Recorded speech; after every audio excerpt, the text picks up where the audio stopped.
Argentina, o país sul-americano que é a terceira maior economia da América Latina, com um PIB de 383 bilhões de dólares, sendo popularmente conhecido pelo tango, futebol e também pela altíssima instabilidade econômica. Pois por mais que os argentinos sejam o oitavo maior país do planeta em área total, com um território extremamente rico em recursos naturais, além de possuir um clima ideal para a agropecuária e uma população altamente alfabetizada, o país vivencia uma grave crise financeira há anos, aplicando diversos calotes e atingindo uma inflação anual de 64% no mês de junho de 2022, sendo a sétima maior inflação do mundo e a maior já vista nos últimos 30 anos. No entanto, quando falamos da Argentina atualmente, muitos não imaginariam que no início do século XX, o país estava entre os 10 mais ricos do mundo, sendo um grande exportador agropecuário e recebendo milhões de imigrantes devido ao período de alto otimismo econômico. Todavia, esses anos prósperos ficaram para trás, e agora o caos econômico e social tomaram conta da nação, com mais de 42% dos argentinos vivendo abaixo da linha da pobreza. E nesse vídeo, vamos entender como a Argentina conseguiu destruir completamente a sua economia, e explicar por que é impossível à nação conseguir se reerguer nas próximas décadas.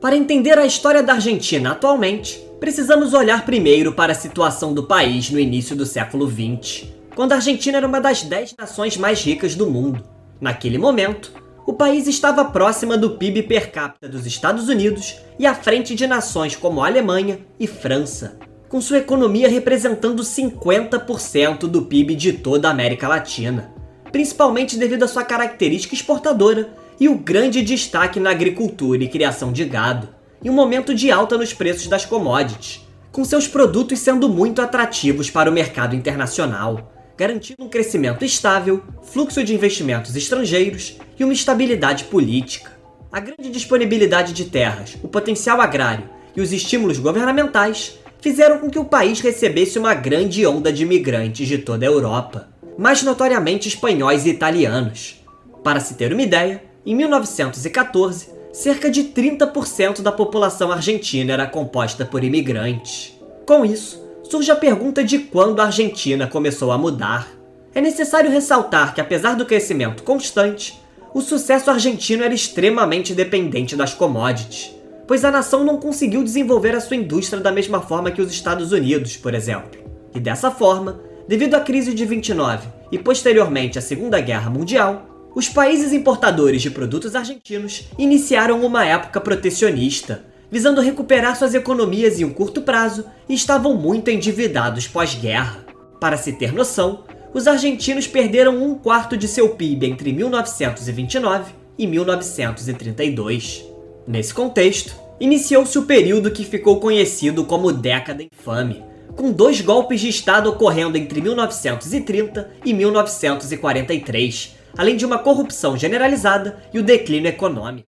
O maior símbolo desse período foi o Tratado Roca-Runciman, de 1933, realizado com seu principal parceiro comercial, o Reino Unido. E esse tratado foi considerado muito unilateral, já que a Argentina iria fornecer carne aos britânicos, enquanto concedeu o controle total britânico sobre o transporte, principalmente em Buenos Aires, além de também zerar as taxas de importação sobre o carvão britânico. E esses fatores levaram à ascensão ao poder do populista Juan Domingo Perón, em 1946, que intensificou a forte intervenção econômica já iniciada anteriormente, nacionalizando diversas indústrias e ferrovias, ampliando direitos trabalhistas e adotando um forte protecionismo visando desenvolver as indústrias da nação. Inicialmente, as políticas de Perón deram resultado, com aumentos salariais que colocaram a Argentina como a maior classe média proporcional da América Latina, atingindo 40% de sua população na década de 60.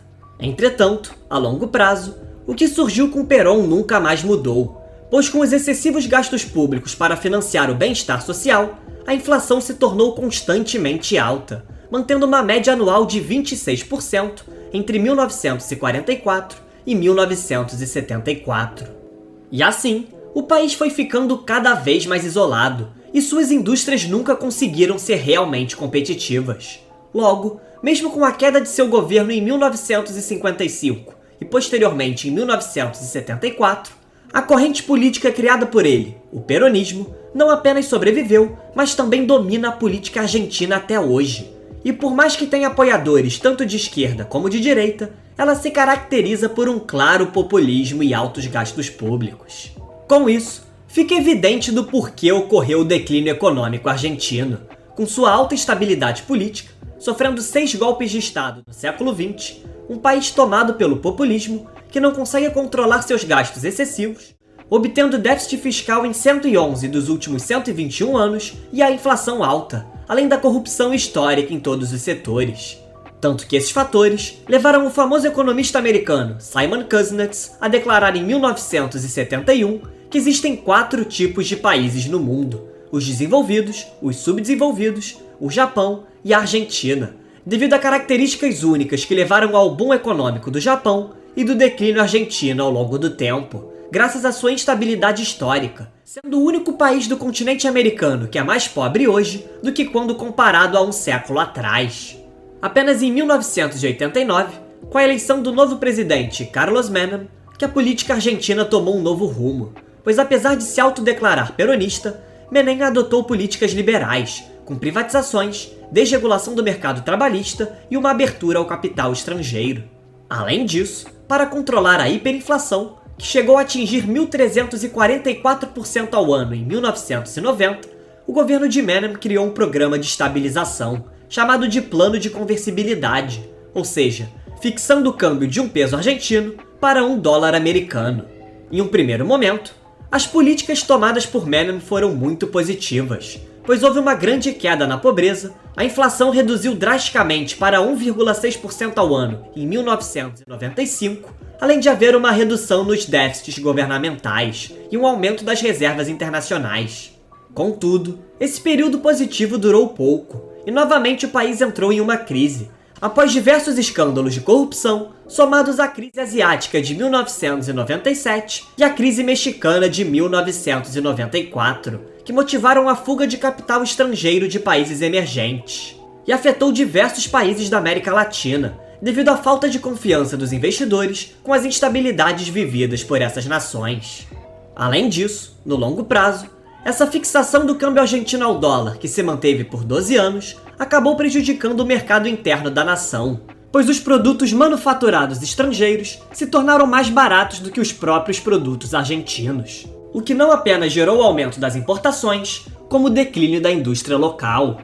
Com o fim do câmbio fixo, a alta instabilidade da moeda e quase 70% da dívida argentina sendo estrangeira, há um alto grau de dolarização na sua economia, com imóveis e carros, por exemplo, sendo cotados em dólar. Se compararmos a Argentina com o Chile, que é uma nação com menos da metade da população argentina, ele exporta anualmente cerca de 78 bilhões de dólares, enquanto os argentinos exportam apenas cerca de 54 bilhões de dólares por ano, evidenciando o quanto a economia do país não está conectada de forma significativa ao comércio internacional. Com isso, acumulando déficits externos e graças às suas exportações insuficientes, a Argentina enfrentou a maior crise de sua história em 2001, quando deu um calote de 100 bilhões de dólares no FMI, o segundo maior de todos os tempos, com sua economia encolhendo 15% em 2 anos e com quase metade da sua população vivendo naquele momento abaixo da linha da pobreza. A decisão abalou a confiança dos investidores, afastou empresas estrangeiras e fez com que o país tivesse dificuldades para conseguir novos empréstimos internacionais. Porém, no momento que tudo parecia perdido, surgiu o boom no preço das commodities no início do século XXI, principalmente devido à alta demanda de mercados emergentes, mas notoriamente a China, que beneficiou não apenas a economia argentina, mas de outros países exportadores de commodities, como o Brasil, Canadá e a Austrália. Com isso, as exportações de carne e soja aumentaram consideravelmente, ultrapassando 20% das exportações totais argentinas, e o PIB argentino cresceu em média 7,9% ao ano entre 2003 e 2008. No entanto, o que poderia salvar o país foi mais uma vez muito mal aproveitado, pois como ocorreu durante os governos de Néstor Kirchner e posteriormente Cristina Kirchner, eles se aproveitaram desse momento de otimismo econômico para expandir os gastos públicos, que que passaram de 21% do PIB argentino para 41% em apenas 13 anos de kirchnerismo. Devido a esse fato, mesmo com um excelente momento e obtendo raros superávites, esse período foi totalmente desperdiçado. E quando esse boom acabou e os preços voltaram a cair, a crise bateu novamente, com o governo argentino aplicando um novo calote em 2014. Por isso, os argentinos decidiram mudar radicalmente a direção, elegendo Maurício Macri em 2015, o primeiro presidente democraticamente eleito que não era peronista e social-democrata. Macri prometeu uma política liberal, mas novamente as promessas de campanha não se concretizaram, não ocorrendo reformas profundas e a pobreza apenas aumentou, assim como a inflação e a dívida. Atualmente, com o presidente peronista Alberto Fernandes, novamente o ciclo se repete. Embates com a vice Cristina Kirchner, inflação batendo novo recorde em 30 anos, atingindo 64% de inflação ao ano em junho de 2022, e um risco grande de um novo calote ao FMI, pois atualmente a Argentina é disparada a maior devedora do fundo, com uma dívida de 44 bilhões de dólares, sendo quase 4 vezes a dívida do segundo colocado, o Egito. Além disso, apesar de metade da dívida argentina ser em moeda estrangeira, as reservas internacionais da nação são de apenas 39 bilhões de dólares, em comparação a 378 bilhões do Brasil, por exemplo. Ou seja, o país tem poucos ativos estrangeiros para servir como seguro para garantir o cumprimento das suas obrigações no exterior e para amenizar as crises, além de não conseguir proporcionar uma maior sensação de segurança aos investidores, algo que seria crucial para a recuperação do país. Portanto, a Argentina entrou em colapso pois nunca conseguiu resolver seus problemas estruturais. E assim, de nada adianta promessas vazias de políticos se os gastos excessivos, a corrupção e a falta de uma estrutura sólida corroem a sua frágil economia. Com isso, a nação continua perdendo relevância no cenário internacional, e dessa forma, fica praticamente impossível enxergar um futuro próspero para os hermanos nas próximas décadas. Muito obrigado a você que chegou até aqui. Para assistir conteúdos exclusivos, siga o Sem Economês no Instagram, o link é o primeiro da descrição. Agradeço novamente pela sua audiência e até o próximo vídeo.